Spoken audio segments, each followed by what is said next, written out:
Vous avez raté l'or à 2000 $, le bitcoin à 60 000 et l'argent à 35 000 ? Et voilà que tous les influenceurs de la finance vous hurlent que maintenant, c'est au tour du cuivre. Plus 44% en 6 mois, 14 500 $ la tonne fin janvier, un record historique. Alors vous hésitez. Les investisseurs se ruent sur le cuivre à cause de l'IA, à cause de la transition énergétique. Tout le monde dit que c'est structurel, que c'est le placement du siècle, que ça ne peut que monter. Oui, mais qui vous dit qu'ils ont raison ? Parce que regardez, il y a encore 6 mois de ça, l'investissement du siècle, personne n'en parlait. Bien caché derrière l'explosion des prix des métaux précieux. Et aujourd'hui, c'est devenu la star des médias spécialisés, le Graal de l'investisseur.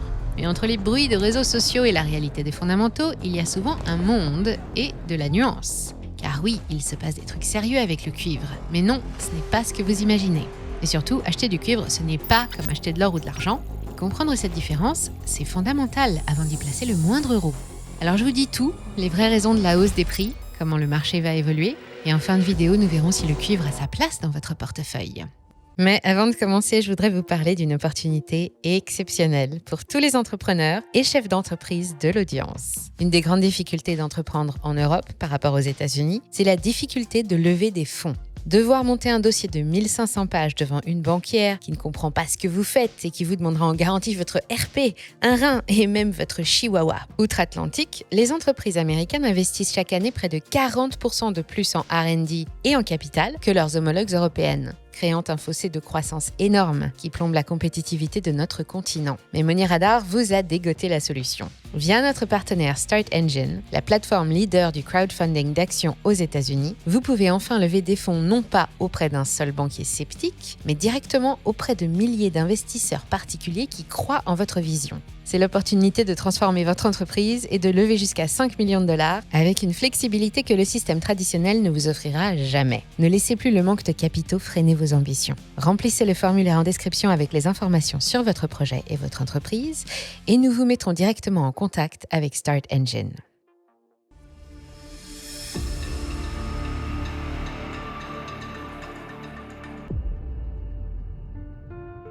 Si le cuivre fait autant parler de lui, c'est parce que 3 méga tendances convergent au même moment et toutes les 3 sont ultra gourmandes en métal rose.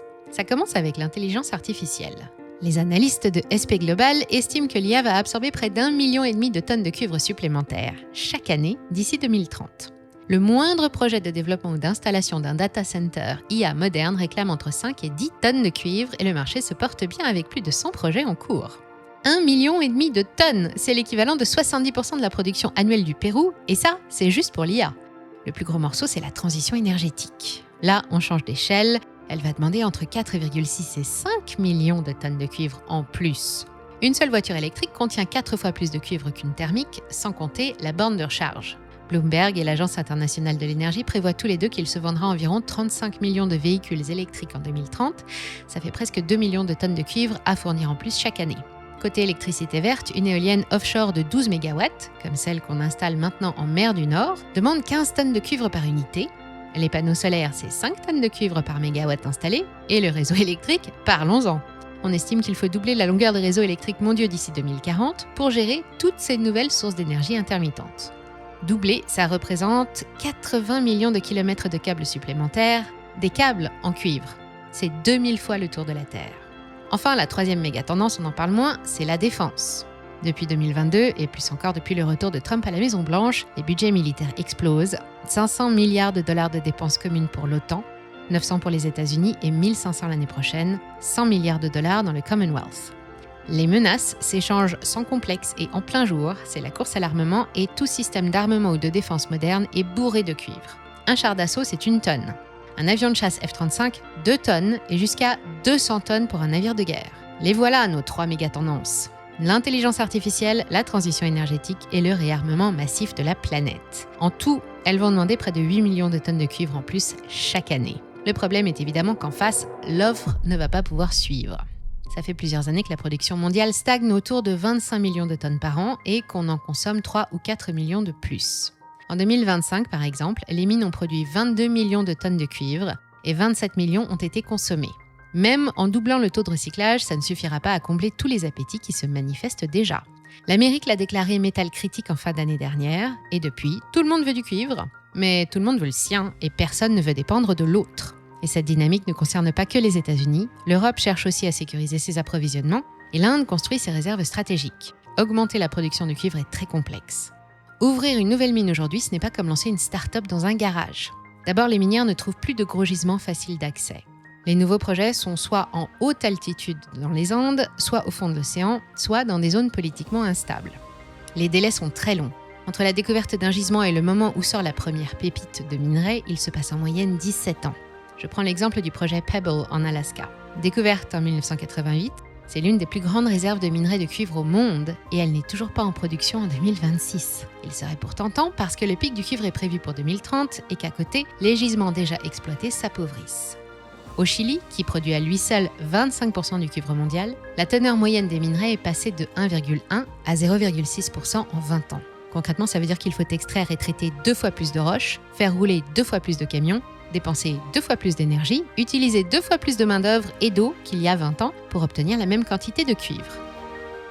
Selon le dernier rapport SP Global paru en janvier, si le décalage entre l'offre et la demande continue de s'élargir, l'économie mondiale devrait être en déficit de cuivre de 10 millions de tonnes chaque année en 2040, peut-être même avant. Et voilà l'argument des plus optimistes, soit on freine drastiquement la transition énergétique et le développement de l'IA, soit les prix du cuivre explosent pour s'équilibrer avec cette nouvelle demande. Certains parlent de 20 000 $ la tonne d'ici 2030, contre 13 400 aujourd'hui, et d'autres évoquent même 30 000 $ dans un scénario de crise d'approvisionnement. Sur le papier, ça paraît cohérent. Une demande structurelle massive, une offre très contrainte, une géopolitique tendue et des délais incompressibles. Mais dans la pratique, ce n'est pas si simple. Le 26 janvier, Goldman Sachs a revu ses prévisions au sujet du cuivre. Après la folie de 2025, la tendance est au retournement. Le prix de la tonne va descendre à 11 500 $ au troisième trimestre pour finir à 11 200 à Noël, soit une baisse de 15% cette année. Chez Citibank, on s'est prêté au même exercice et le résultat avoisine les 9 000 $ la tonne. Avec autant de facteurs qui font grimper les prix, comment est-ce possible ? C'est lié à la conjoncture. Le marché du cuivre en 2025 n'était pas en déficit, il était en surplus. 600 000 tonnes de cuivre en trop, très exactement, le plus gros excédent depuis 2009. Et pour 2026, Goldman Sachs prévoit encore 300 000 tonnes de trop. Le cuivre n'est pas un métal précieux, c'est un métal industriel. S'il y en a trop et que personne ne l'achète, les prix baissent. Beaucoup d'investisseurs ne voient rien venir parce qu'ils suivent le buzz au lieu de suivre les fondamentaux, alors que c'est tellement simple de trouver les bonnes informations. Il suffit de s'inscrire à la newsletter Money Radar. Tous les mardis, au menu et avec des mots simples, un récap complet des marchés de la semaine, une action à potentiel étudiée en profondeur et une analyse détaillée sur un événement qui va impacter vos investissements. C'est gratuit, le lien est en description. Revenons maintenant au cuivre. Un déficit structurel va s'installer d'ici 2035 ou 2040, mais aujourd'hui, en 2026, il y a plus de cuivre disponible qu'il n'en faut. Les mines tournent, la production arrive sur le marché et la demande réelle, celle qui achète et consomme maintenant, est largement satisfaite. Et les stocks ont grossi tout au long de l'année. Les industriels américains ont anticipé une possible hausse de prix et font des réserves depuis 1 an, en prévision des facéties de Donald Trump et de ses menaces de tarifs sur le cuivre raffiné importé. Quand Trump se sera décidé, on attend sa position l'été prochain, ce stockage va s'arrêter et tout ce cuivre entreposé va se retrouver sur le marché et faire baisser les prix. L'Amérique va moins acheter et la Chine pareil. Les chiffres de janvier 2026 nous indiquent que la consommation chinoise de cuivre a reculé de 3% en 2025 et pour la première fois depuis des années, elle consomme moins. La Chine s'approprie toujours plus de la moitié du cuivre mondial, mais l'immobilier chinois est en crise profonde depuis 2021. Et la construction, c'était 40% de la demande de cuivre du pays. L'environnement est donc plutôt favorable à une abondance prochaine d'or rose et donc à une baisse des prix qui pourrait durer toute l'année. Ensuite seulement, les premiers signes de pénurie pourraient se faire sentir. Alors, le cuivre est-il un bon placement ? Beaucoup d'investisseurs le voient de la même façon que l'or ou l'argent. Mais c'est une confusion dangereuse. C'est un métal industriel avec des alternatives, des substituts et une capacité de recyclage importante. Et ça, il faut bien le comprendre avant de décider d'investir. Ce n'est pas un métal précieux et il n'a pas de statut de valeur refuge. L'or monte quand les marchés paniquent, c'est une assurance. Alors que le cuivre, c'est l'inverse. Il dépend de l'activité économique réelle. C'est une matière première. Si l'économie va bien, le cuivre monte. Si elle ralentit, il plonge. Imaginez une récession type 2008, l'industrie ralentit, la construction s'arrête et les investissements dans les data centers sont reportés. En 2008, le cuivre a perdu 66% de sa valeur en 6 mois et pendant ce temps, l'or est monté. Le cuivre n'est pas safe, d'autant plus qu'il a de la concurrence. Il n'est pas irremplaçable comme l'argent. Son challenger, c'est l'aluminium, 60% de la conductivité du cuivre, mais seulement 30% de son poids et surtout, c'est beaucoup moins cher. Historiquement, quand le ratio de prix cuivre-aluminium dépasse 4, l'industrie bascule vers l'aluminium et aujourd'hui on est à 3,8. Dans l'automobile, Tesla a déjà commencé à remplacer certains câblages en cuivre par de l'aluminium et de nombreux pays, France, Allemagne, Espagne, États-Unis ou encore Russie, ont basculé leur réseau électrique vers des câbles haute tension en alu. Enfin, le cuivre est recyclable, bien plus que l'argent ou l'or, et dans ce domaine, les procédés peuvent encore être améliorés, jusqu'à faire doubler la quantité de cuivre recyclé d'ici 2040. On passerait de 30% à presque 60% de la production moyenne annuelle. Et si les prix continuent de grimper, le recyclage devient plus rentable, les investissements affluent, et on se retrouve avec une injection massive de cuivre secondaire sur le marché. Ça ne résout pas une pénurie à long terme, mais ça peut sérieusement détendre les prix à moyen terme, le temps que de nouvelles mines entrent en production. Sachant tout ça, est-ce qu'on investit ? La réponse dépend entièrement de votre horizon de temps et de votre tolérance au risque. Sur le long terme, au moins 10 ans, si l'offre reste contrainte, les arguments en faveur d'une hausse structurelle sont solides. Mais il faut être prêt à encaisser une volatilité importante et des baisses temporaires qui peuvent durer plusieurs années. À court terme, c'est beaucoup moins évident. Les prix sont chers, le marché est en surplus, la Chine achète moins, l'Europe en récession et les États-Unis se referment encore un peu plus dans leur terrier. L'heure est plutôt au short qu'au long. Vous avez une troisième option, celle de ne pas investir. Si vous n'êtes pas à l'aise avec l'idée de voir votre investissement perdre 20 ou 30% sur quelques mois, ou si vous avez besoin de liquidité à moyen terme, le cuivre n'est probablement pas fait pour vous. Il existe des placements bien moins capricieux.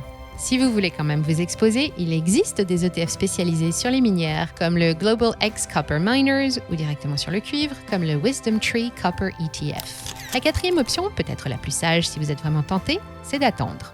Dans 6 mois, Washington publiera sa décision en ce qui concerne les droits de douane sur le cuivre raffiné, et il y a des chances que ça secoue un peu. On en parlera forcément sur Money Radar, alors pensez à vous abonner à la chaîne et à nous rejoindre sur votre réseau social préféré.